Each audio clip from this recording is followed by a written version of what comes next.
Assalamu alaikum. Today we will start chapter number 7, Bioenergetics. The only source of earth only source of energy on earth is sun. जो हमारी ज़मीन है, अर्थ है, उसका एक ही source है एनर्जी हासिल करने का, वो है सन. सूरज से ही सिर्फ हमें ज़मीन पे एनर्जी मिलती है. Energy of the sun reaches earth in the form of light. जो एनर्जी सन से ज़मीन की तरफ आ रही है वो लाइट की शक्ल में आ रही है. Then the light energy is converted into chemical energy by living organisms. फिर ये जो लाइट एनर्जी है वो केमिकल एनर्जी में कन्वर्ट हो रही है और इसे कन्वर्ट करने वाले लिविंग ऑर्गेनिजम्स हैं. और इन heat energy stored bye non living things, और हीट की शक्ल में स्टोर हो रही है जिसको नॉन लिविंग थिंग्स स्टोर कर रही हैं. अब इस स्टेटमेंट का मेन पॉइंट यही निकलता है कि जो एनर्जी आ रही है सन में उसको ट्रैप करने वाले सिर्फ एक ही ऑर्गेनिजम्स हैं, वो है प्लांट्स. प्लांट्स क्या करते हैं, इस सनलाइट को कैप्चर करते हैं, फिर कैप्चर करने के बाद अपना खाना खुद तैयार करते हैं और एनर्जी अपनी पूरी बॉडी पे फैला देते हैं. एनर्जी जब प्लांट की बॉडी में आ गई तब वो प्लांट ग्रो करेगा, फ्रूट्स देगा, फ्लावर्स देगा. मीन्स अब वो एनर्जी क्या आ गई, प्लांट्स में आ गई सन से. फिर जब वो प्लांट हमें फ्रूट्स या वेजिटेबल्स देगा, अब वो वेजिटेबल्स और फ्रूट्स कौन खाएगा, हम ह्यूमन बींग्स खाएंगे. और उन प्लांट्स को कौन खाएगा, एनिमल्स खाएंगे जो कि लीव्स वगैरह खाते हैं. अब वो एनर्जी प्लांट से किस में ट्रांसफ़र हो गई, एनिमल्स में, हम ह्यूमंस में और बाकी लिविंग ऑर्गेनिजम्स में, इनमें ट्रांसफ़र हो गई. अब जब हम में वो बॉडी आ गई जो प्लांट ने सनलाइट से ली थी, जब हमने उन प्लांट्स को खाया, चाहे उसका वेजिटेबल खाया, उसका फ्रूट खाया या उसकी लीव्स खाए, तो अब वो एनर्जी प्लांट से हमारे अंदर ट्रांसफ़र हुई. फिर जब हमारी बॉडी डेड हो जाती है, मर जाती है, हम इंसान मर जाते हैं, तो वो एनर्जी जो है ज़मीन में आ जाती है. ज़मीन में किसकी शक्ल में आ जाती है, फॉसिल्स की शक्ल में आ जाती है, रॉक्स, या उसके अलावा हमारे जो बैक्टीरिया है या ऐसे ऑर्गेनिजम्स जो डेड मटेरियल को खाते हैं, डिटेरिवोरस कहते हैं उनको, जो हमारा डेड ऑर्गेनिक मटेरियल खाते हैं, उनमें ये एनर्जी अब हमारी ट्रांसफ़र हो गई. मीन्स सॉइल में चली गई. अब सॉइल से फिर वो एनर्जी कौन लेगा, प्लांट्स लेंगे, फिर वो सन से भी एनर्जी लेंगे, फिर ये साइकिल चलती रहेगी. मीन्स एनर्जी क्या हो रही है, ट्रांसफ़र हो रही है from one form to another form. Sun से जो एनर्जी आ रही थी वो हीट एनर्जी आ रही थी.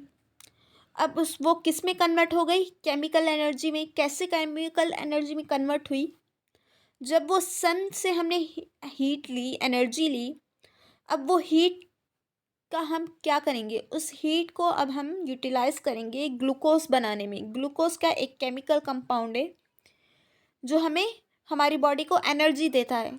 तो इट मीन्स हीट एनर्जी किस में कन्वर्ट हो गई, केमिकल एनर्जी में. सो सेकेंड पॉइंट है law of conservation of energy and law of thermodynamics. Law of conservation of energy और first law of thermodynamics states that energy can neither be created nor be destroyed, but it can change from one form to another form.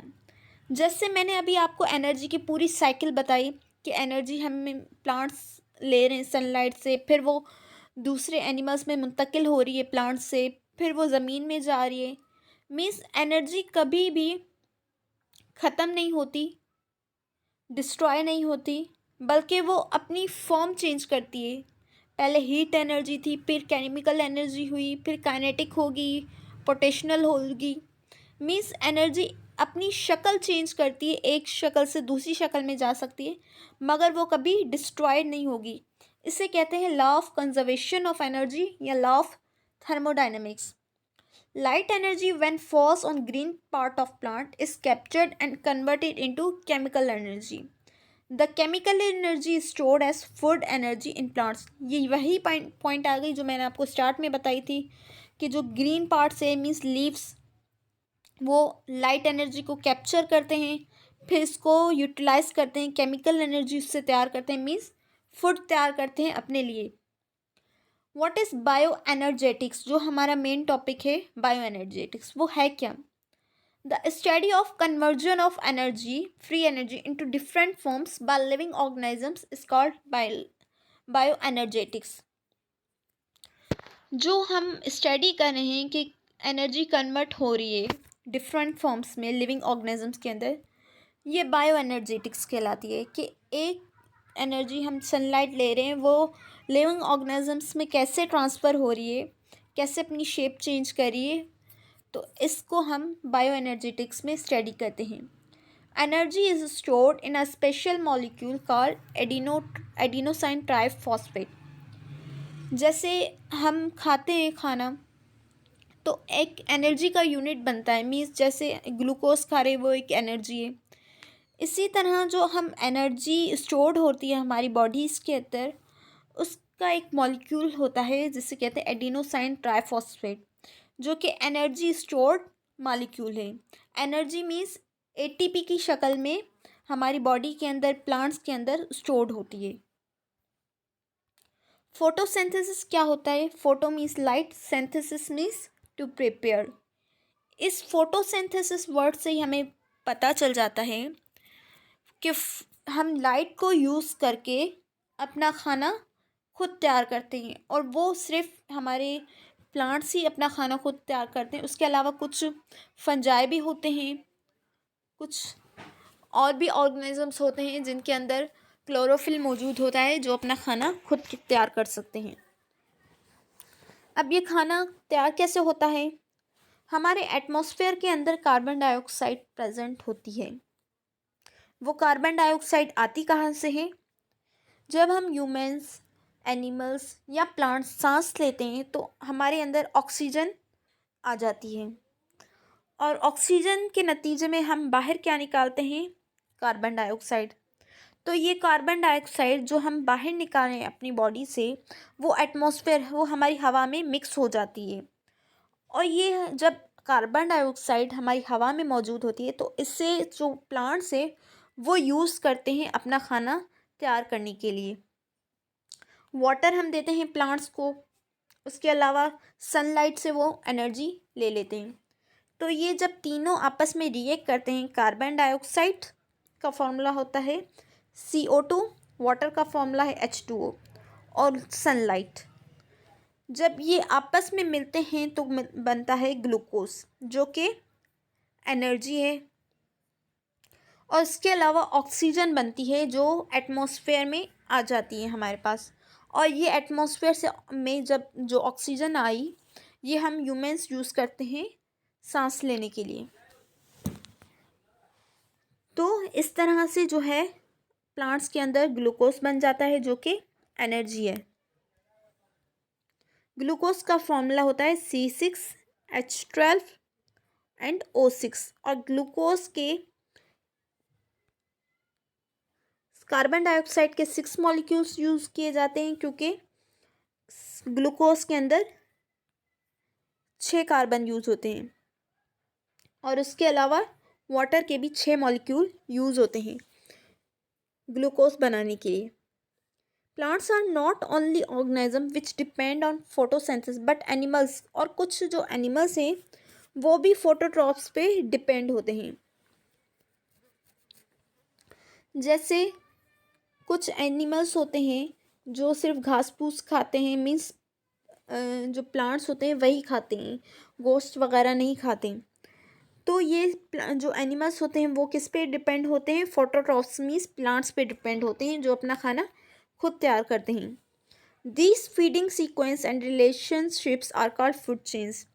ये जो मैंने आपको cycle बताई कि plants ने food अपना तैयार किया, फिर उसे एनिमल ने खाया, फिर वो जब डेड हुआ तो डेड मटेरियल से वो बैक्टीरिया खा गए। तो ये जो साइकिल चलती है ना प्लांट से एनिमल्स में, फिर उस एनिमल को कोई और एनिमल खा जाता है, फिर वो डेड मटेरियल में आ जाता है, तो इस साइकिल को कहते हैं food chain. A cycle in which energy is transferred from one organism to another organism. ऐसी चेन जिसमें एनर्जी ट्रांसफ़र हो रही है एक ऑर्गेनिज्म से दूसरे ऑर्गेनिज्म में। मीन्स प्लांट में एनर्जी थी, अब वो एनिमल में आ रही है, तो एनर्जी ट्रांसफ़र हो रही है, तो इस चेन को हम कहते हैं food chain. What is light reaction? A reaction which occur in the day time. जो रिएक्शन डे की टाइम में हो, सूरज की रोशनी की प्रेजेंस में हो, तो उस रिएक्शन को कहते हैं लाइट रिएक्शन।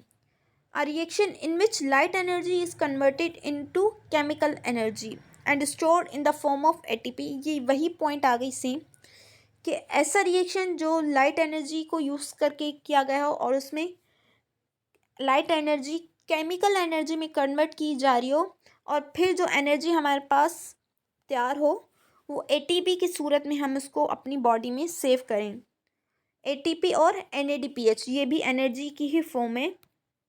इन दो मॉलिक्यूल्स की शक्ल में हम एनर्जी अपनी बॉडी के अंदर स्टोर करते हैं।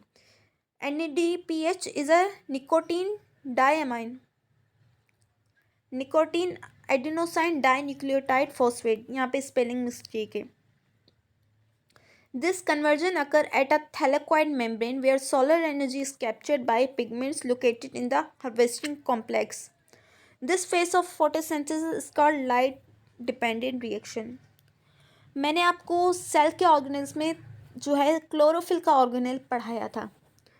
तो क्लोरोफिल का ऑर्गेनेल ये था कि वो डबल मेम्ब्रेन बाउंडेड स्ट्रक्चर था, उसके अंदर ये रिंग्स की तरह प्रेजेंट थे। ये जो एक होती है ना, इसको कहते हैं थैलेकॉइड।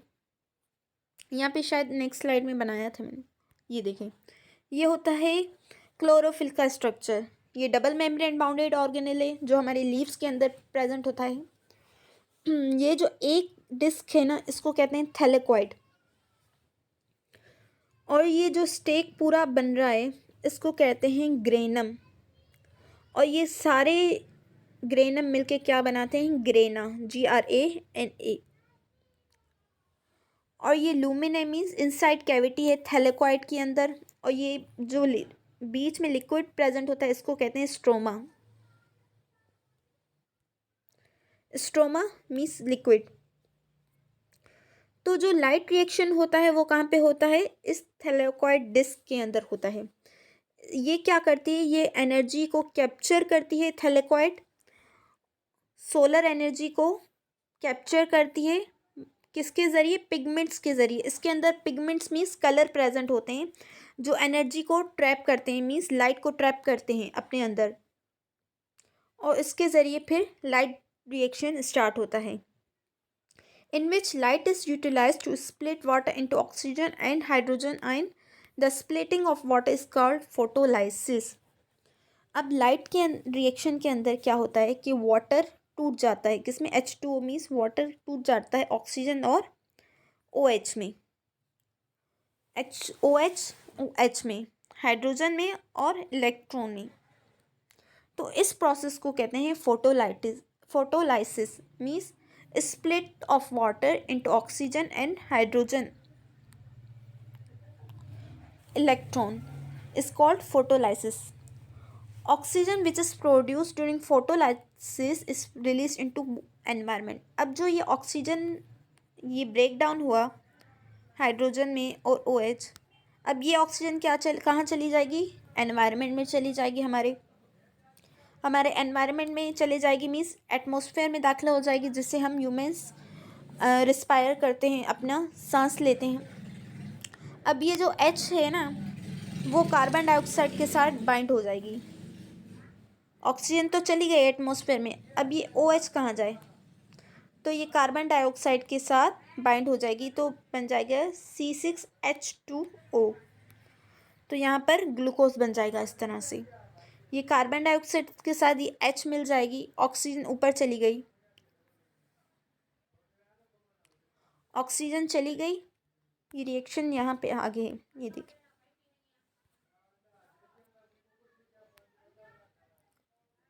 कार्बन डाइऑक्साइड और वाटर, ये वाटर का मॉलिक्यूल स्प्लिट हो गया, तो क्या बना? ये ऑक्सीजन चली गई ऊपर। अब यहाँ पर क्या बचा, हाइड्रोजन और कार्बन डाइऑक्साइड। तो क्या बचा, CHO, ये 3 कंपोनेंट बचे जो कि ग्लूकोज बना रहे हैं। तो इस तरह से जो है ग्लूकोज बनता है। Thylakoid membrane which absorb violet, blue and red light. जो ये थैलेकॉइड की मेम्ब्रेन थी इस क्लोरोफिल के अंदर, ये 3 कलर्स को एब्जॉर्ब करती है, violet, red, blue and red light. मगर ये रिफ्लेक्ट करती है ग्रीन लाइट को।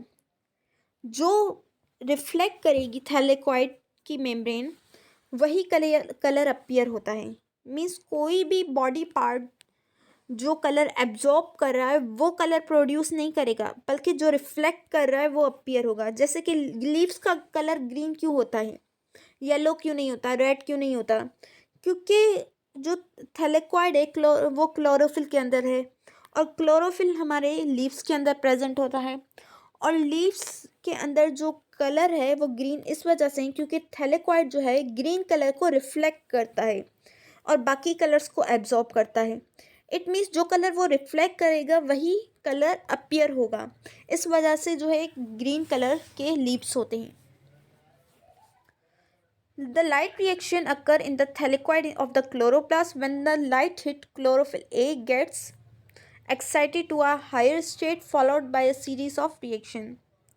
This energy is converted into energy molecule ATP and NADPH by using photos PS1 and PS2. Also hydrolysis of water occurred.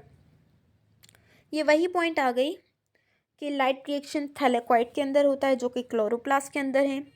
जब light जो है chlorophyll molecules को hit करती है तो इलेक्ट्रॉन जो है वो एक्साइटेड हो जाता है। उसके बाद रिएक्शन स्टार्ट हो जाता है। रिएक्शन में क्या होता है कि वाटर हाइड्रोलाइज हो जाता है, मीन्स H2O ब्रेक हो जाता है ऑक्सीजन और हाइड्रोजन में। ऑक्सीजन एटमॉस्फेयर में चली जाती है और हाइड्रोजन कार्बन डाइऑक्साइड के साथ बाइंड होकर ग्लूकोज बनाता है। और इसके नतीजे में एनर्जी जो है ATP और NADPH की शक्ल में स्टोर्ड हो जाती है बॉडी के अंदर by using PS1 and PS2, photo system 1 और फोटो सिस्टम 2 के ज़रिए। ADP is a compound which is already present in cell. जो ADP और NADP ये सेल के अंदर पहले से ही प्रेजेंट होते हैं। तो जब ये ADP और NADPH पहले से ही प्रेजेंट होते हैं तो एनर्जी कैसे बनेगी। अब ATP जब ये लाइट आ जाती है एक बार तो एनर्जी फॉस्फेट की शक्ल में ADP में फॉस्फेट एक ऐड हो जाता है।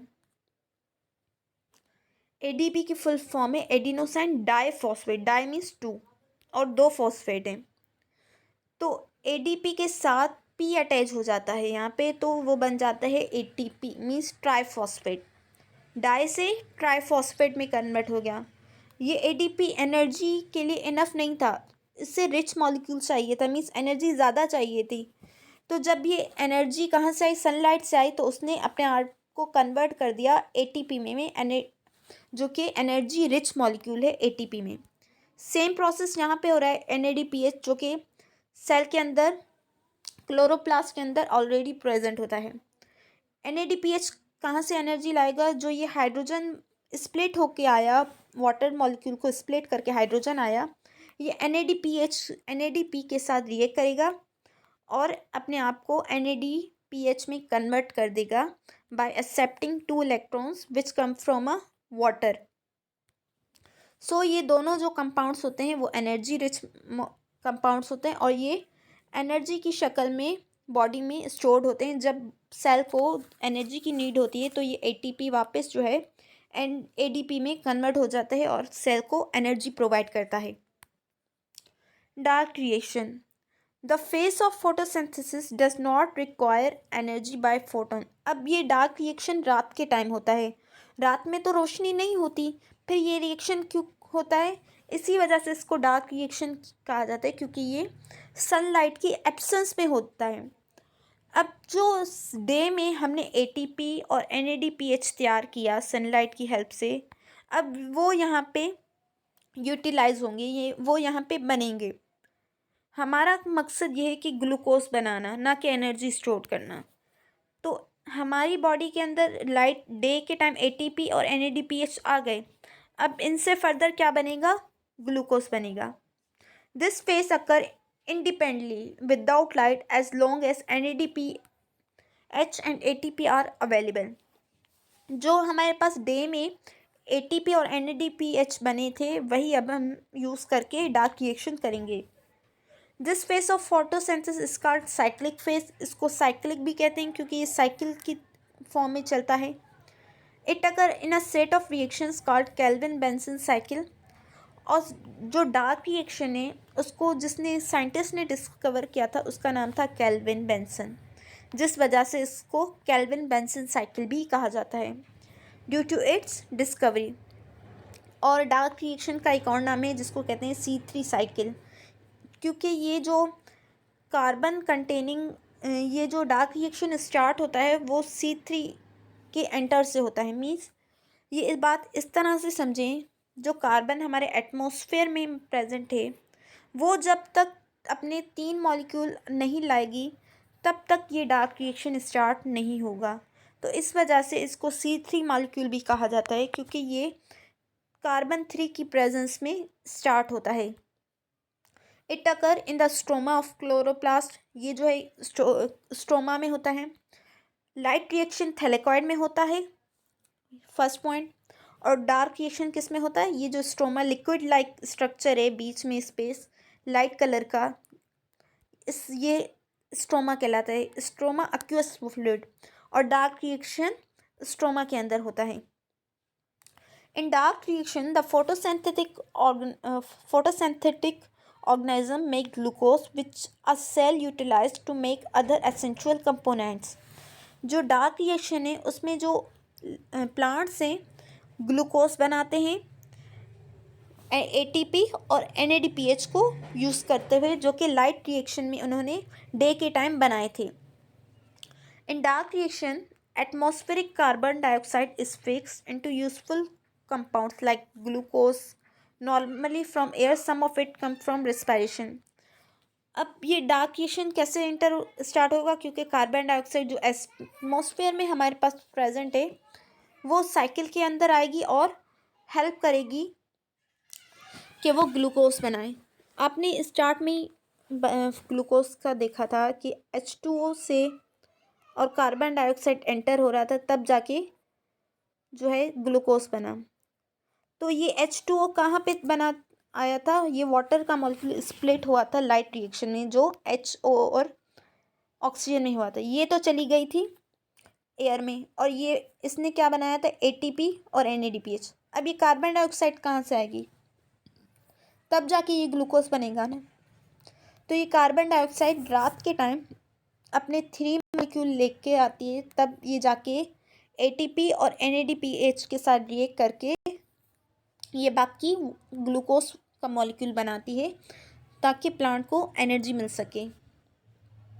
Limiting factors light intensity, carbon dioxide concentration and temperature are limiting factors for the rate of photosynthesis. जो लाइट की शिद्दत है, जैसे कि सूरज की रोशनी कभी बहुत ज़्यादा तेज़ होती है, कभी सर्दियों में लाइट की इंटेंसिटी कम होती है, और कार्बन डाइऑक्साइड कभी एटमॉस्फेयर में बहुत ज़्यादा होती है कभी कम, और टेम्परेचर कभी हाई होता है कभी लो। तो इसका बहुत ज़्यादा असर पड़ता है फोटोसिंथेसिस की रेट पे।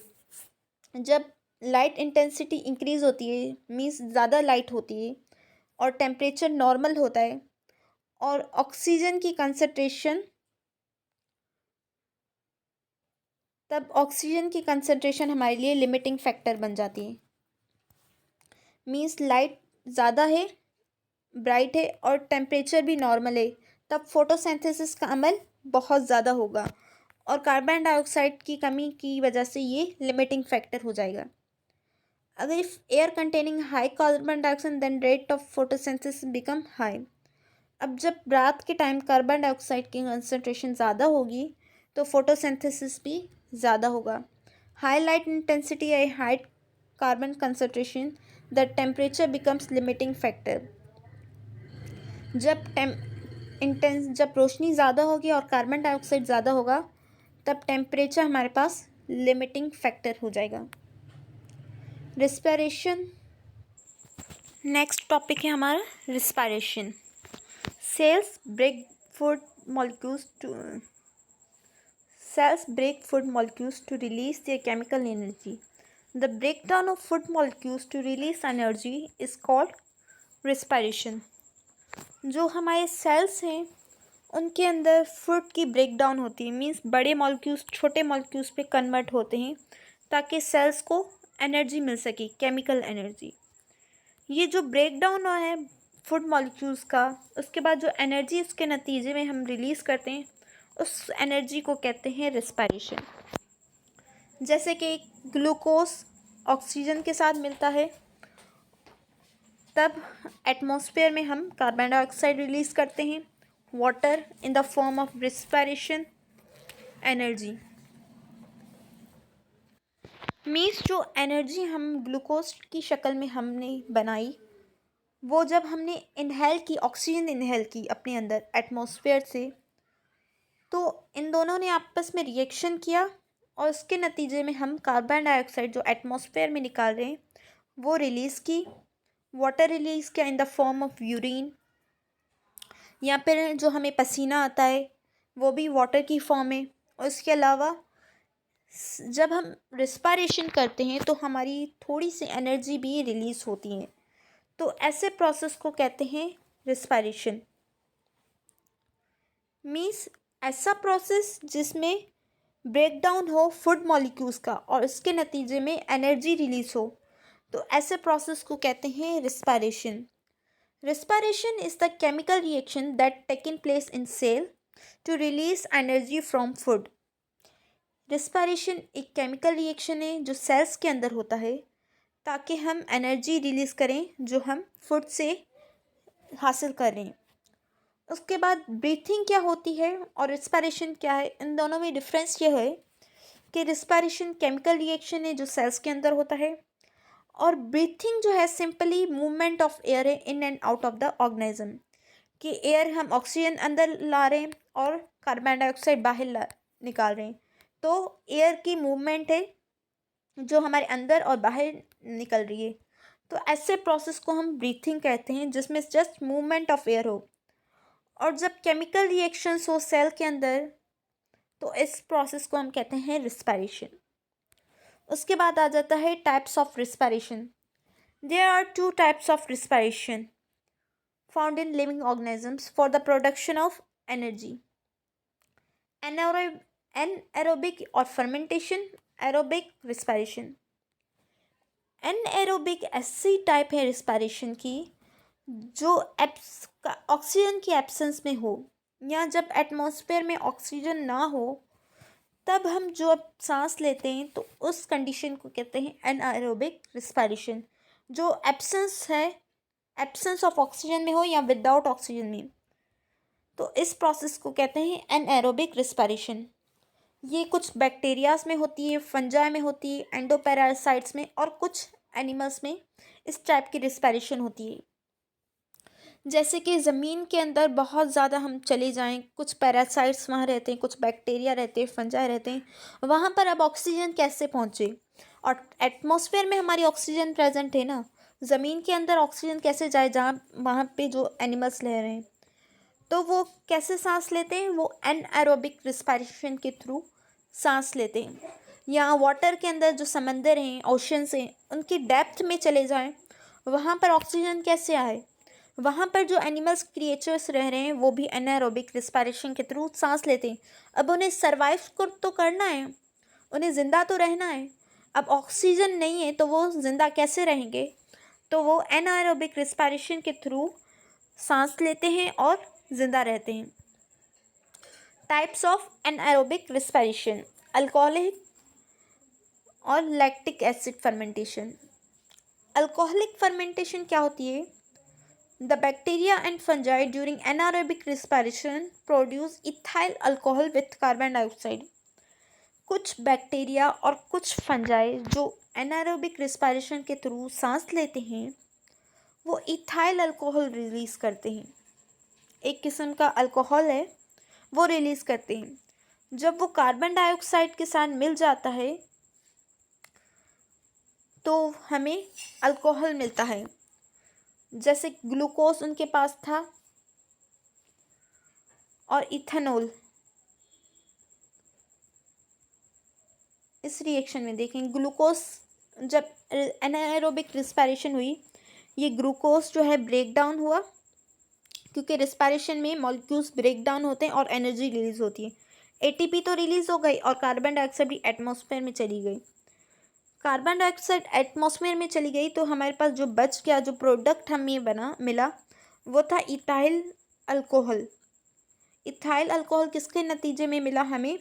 एनारोबिक रिस्पायरेशन के थ्रू, जो बैक्टीरिया और फंजाई ने प्रोड्यूस किया। Acidic fermentation in which glucose break down into a substance called lactic acid. इसमें क्या होता है कि जो ग्लूकोज है वो टूट जाता है लैक्टिक एसिड में, जो कि ग्लूकोज का ही सिमिलर है, मतलब एक एसिड है, उसमें टूट जाता है और कुछ एनर्जी रिलीज कर देता है। तो ये ग्लूकोज का फॉर्मूला है और ये लैक्टिक एसिड का C3H6O3। और बाकी जो रिमेनिंग मॉलिक्यूल्स थे वो इन the form of energy release हो जाते हैं। Aerobic respiration. It is a type of respiration where food breakdown occur in the presence of oxygen to produce energy.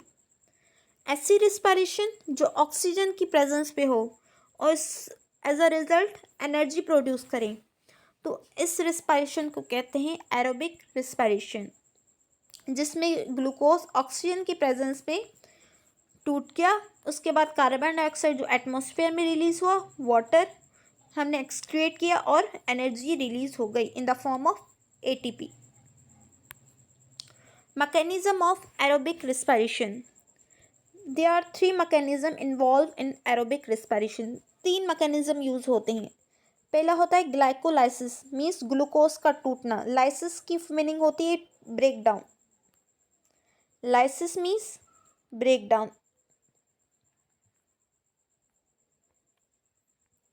Means glucose का टूटना, C6H2O। इसमें क्या होगा? ग्लाइकोलाइसिस में 6 carbon sugar means glucose is break down into 2 molecule. अब ये किस में टूटेगा? पायरुविक एसिड जो 3 कार्बन कंटेनिंग है। ग्लूकोज के अंदर क्या होता है? 3C6H2O। तो ये किस में कन्वर्ट होगा?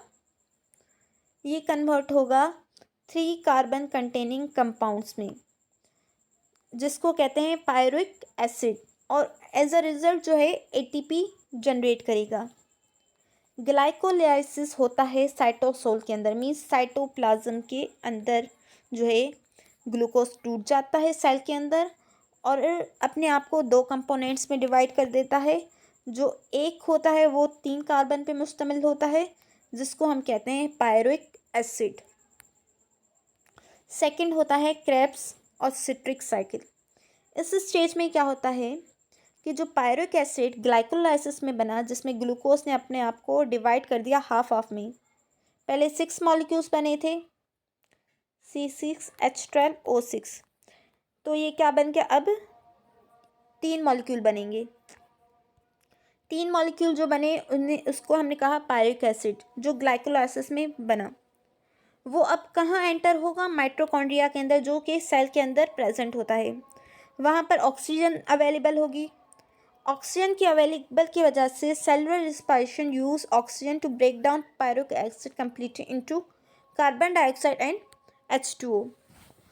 ये जो पायरुविक एसिड बना, अब ये का माइटोकॉन्ड्रिया के अंदर जाएगा, मीन्स सेल के ऑर्गेनल है एक माइटोकॉन्ड्रिया, उसके अंदर जाएगा। वहाँ पर ऑक्सीजन अवेलेबल है। अब ये ऑक्सीजन जब पायरुविक एसिड के साथ मिलेगी तो इस पायरुविक एसिड को भी ब्रेक कर देगी, तोड़ देगी into carbon dioxide and water में और कार्बन डाइऑक्साइड में। ड्यूरिंग क्रेब्स साइकिल सम एटीपी प्रोड्यूस, और उसके नतीजे में एनर्जी रिलीज होगी और कुछ कोएंजाइम्स जैसे कि NAD FAD प्रोड्यूस होंगे और ये रिड्यूस होकर हाइड्रोजन के साथ मिलकर NADH और FADH बनाएंगे। और ये प्रोसेस होता है मैट्रिक्स के अंदर।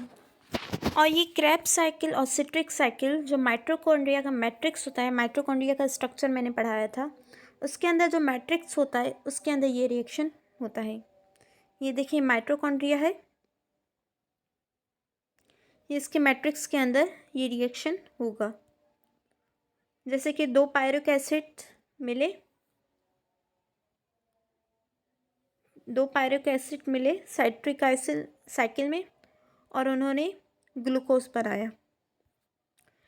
थर्ड स्टेप है इलेक्ट्रॉन ट्रांसपोर्ट चेन। ये लास्ट स्टेज है एरोबिक रिस्पायरेशन की, जिसमें ये दो जो मॉलिक्यूल थे NADH और FADH, ये ऑक्सीडाइज होंगे, मीन्स इनमें ऑक्सीजन की एडिशन हो जाएगी। ऑक्सीजन के एडिशन के बाद ये ATP मीन्स एनर्जी प्रोड्यूस करेंगे और वाटर प्रोड्यूस करेंगे। It takes place in sister cristae of mitochondria, और ये रिएक्शन क्रिस्टाई में होता है। ये जो इनर फोल्डिंग होती हैं इनको कहते हैं क्रिस्टाई, जो माइटोकॉन्ड्रिया के अंदर होती है। इसके अंदर ये इलेक्ट्रॉन ट्रांसपोर्ट चेन प्रोसेस होता है, जिसमें NADH और FADH के अंदर ऑक्सीजन आ जाती है, ऑक्सीडाइज हो जाता है, और एज अ रिजल्ट वो ATP प्रोड्यूस करता है।